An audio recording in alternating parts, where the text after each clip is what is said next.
ចាសួស្តីបងប្អូនអ្នកគ្នាចឹងថ្ងៃនេះយើងមកធ្វើកំណែលំហាត់គណិតវិទ្យាថ្នាក់ទី4នៅត្រង់ចំណុចមេរៀនទី1ចំនួនត្រង់ចំណុចខ្ទង់និងតម្លៃខ្ទង់តើអញ្ចឹងយើងមើលលំហាត់ទាំងអស់គ្នាលំហាត់ទី1ចូលសរសេរចំនួនខាងក្រោមជាទម្រង់ពង្រាយអញ្ចឹងលំហាត់គេឲ្យចំណុចកខនិងគោខតើអញ្ចឹងយើងមើល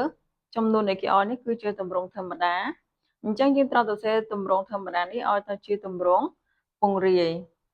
តែអញ្ចឹងយើងមើលចំណុចកទាំងអស់គ្នាចំណុចកលេខនេះគឺមានចំនួន5ខ្ទង់5ខ្ទង់គឺមានត្រឹមខ្ទង់10000ណាយើងរក2រាយ10រយពាន់ម៉ឺនគឺលេខ4នៅខ្ទង់10000បន្ទាប់ពីលេខ4នៅខ្ទង់10000លេខ5លេខ6លេខ7លេខ5តែអញ្ចឹងយើងមើលតើលេខ4នៅខ្ទង់10000តម្លៃរបស់វាស្មើនឹងប៉ុន្មានគឺស្មើនឹង40000អញ្ចឹងចាប់ផ្ដើមចាប់លេខ40000មកសរសេរខាងក្រោយនេះ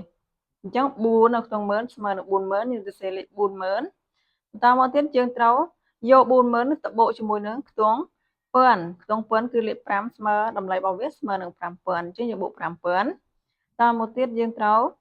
បូកជាមួយនឹងខ្ទង់រយខ្ទង់រយលេខ6ស្មើនឹង600តមកទៀតយើងបូកជាមួយនឹងខ្ទង់10លេខ7ស្មើនឹង70តមកទៀតយើងបូកនឹងខ្ទង់រាយ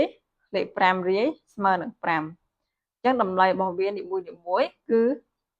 យើងមើលទៅតាមខ្ទង់របស់វាតែចំណុចខលេខនេះគឺជាទម្រង់ធម្មតាគឺមាន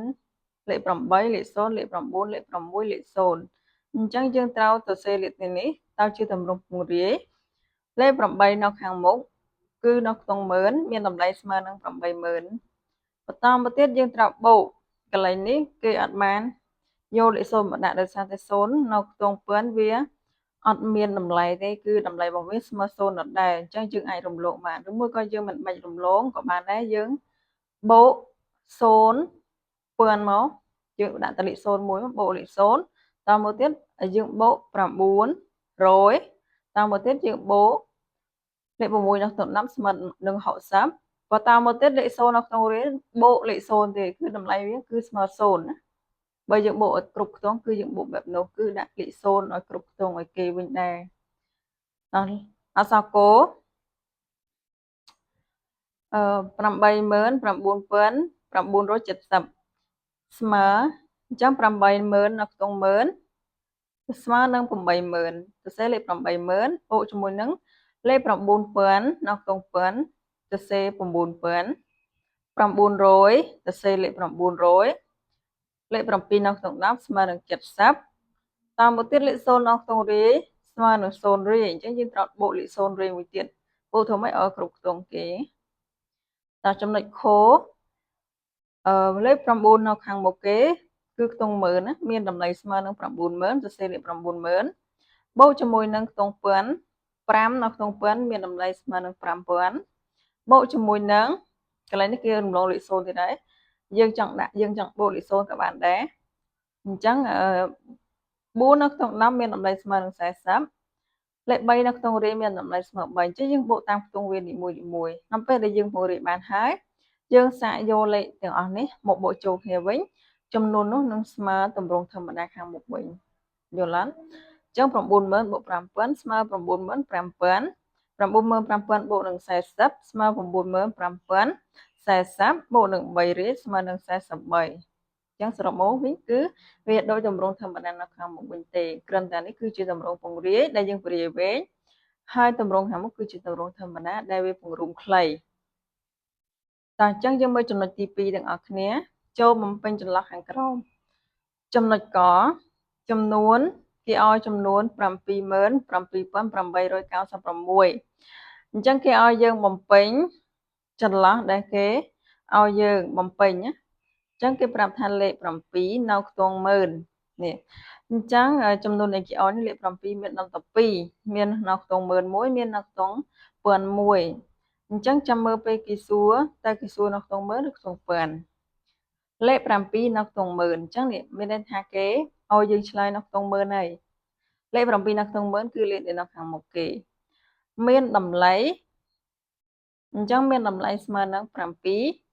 ណាយើងត្រូវបំពេញកន្លែងនេះ70000 កន្លែងនេះលេខ7នៅខ្ទង់ម៉ឺនមានតម្លៃ70000តើមកទៀតគេសួរលេខ7មួយទៀតអញ្ចឹងបើសិនតែយើងឆ្លើយមួយខ្ទង់ហើយវាច្បាស់ជាណាមួយខ្ទង់ទៀតគឺខ្ទង់ពាន់លេខ7នៅខ្ទង់ពាន់មានតម្លៃស្មើនឹង7000តើមកទៀតគេសួរលេខ8នេះលេខ8មានតែមួយទេអញ្ចឹងនៅខ្ទង់រយលេខ8នៅខ្ទង់រយអញ្ចឹងយើងបំពេញពាក្យថារយមានតម្លៃស្មើនឹង800តម្លៃរបស់វាគឺសរសេរជាលេខចំណែកឯខ្ទង់ដែលគេឲ្យយើងបំពេញគឺសរសេរជា2តោះអញ្ចឹងបន្តមកទៀតគេសួរលេខ9នៅខ្ទង់អញ្ចឹង9នេះគឺមានតែមួយទេនៅខ្ទង់10ណាអញ្ចឹងយើងមកពេញខ្ទង់10មកមានតម្លៃស្មើនឹង90ស្រួលទេណាតែអញ្ចឹងចំណុចខគេឲ្យចំនួន90569អញ្ចឹងកន្លែងនេះមានលេខ9ដល់12មានខាងមុខមួយនិងខាងក្រោយមួយតែអញ្ចឹងគេចាប់ផ្ដើមប្រាប់ថាលេខ9នៅខ្ទង់នេះលេខ9នៅខ្ទង់អ្វីបើសិនតែមានលេខចំនួន2ដូចគ្នាច្បាស់ណាស់គឺគេប្រាប់គេនឹងប្រាប់ខ្ទង់ហើយបើមិនប្រាប់ខ្ទង់ទេគឺគេប្រាប់តម្លៃវាហើយដើម្បីកុំឲ្យយើងច្រឡំគេអត់ឲ្យយើងបំពេញទាំងខ្ទង់ហើយនឹងតម្លៃទេអញ្ចឹងច្បាស់ជាមានគេប្រាប់មួយនិងអត់មួយហើយអញ្ចឹងលេខ9នៅខ្ទង់ម៉ឺនមានតម្លៃស្មើនឹង90000តើលេខ0នៅខ្ទង់អីលេខ0គឺនៅខ្ទង់ពាន់ណាមិញលេខ0នៅខ្ទង់ពាន់អញ្ចឹងត្រូវបំពេញលេខពាក្យថាពាន់ហើយមានតម្លៃស្មើនឹង0លេខ0គឺនៅខ្ទង់ណាក៏នៅតែ0ដែរលេខ9ឃើញអត់លេខ9មិនគេប្រាប់នៅខ្ទង់ម៉ឺនហើយឥឡូវលេខ9នៅចុងក្រោយគឺមានតែខ្ទង់រាយទេអញ្ចឹងយើងបំពេញពាក្យថារាយហើយមានតម្លៃស្មើនឹង9ពាក្យថារាយគឺតម្លៃវាគឺនៅដដែលណាតើលេខ6នៅខ្ទង់10មានតម្លៃស្មើនឹង60